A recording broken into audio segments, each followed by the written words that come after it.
الهايدرا فيشل هي نفس خطوات الروتين بتاعي العادي بس بماشين. طيب وفي حاجات زياده عليه. هو فعلا في حاجات زياده عليه. طيب الحاجات دي ترتيبها عامل ازاي؟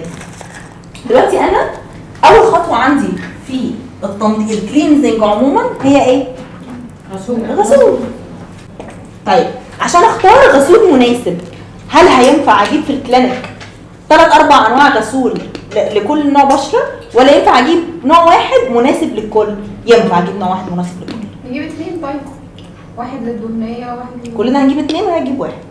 كلنا هنجيب واحد ولا هنجيب 2؟ هقول يعني هقول لك احنا بنشتغل بطريقه اسمها دراي كلينزنج. يعني ايه دراي؟ يعني انا ما بجيبش جهاز بخار واقعد افتح المسام عشان بخاف من الريسك بتاع المسام الواسعه. صح؟ فانا بشتغل بحاجه دراي، فانا بيكون اسهل لي واريح للشخص اللي نايم تحت ايدي ده انه كل حاجه تكون بتتشل بسهوله، مش كل شويه اقوم تقوم تغسل وشها.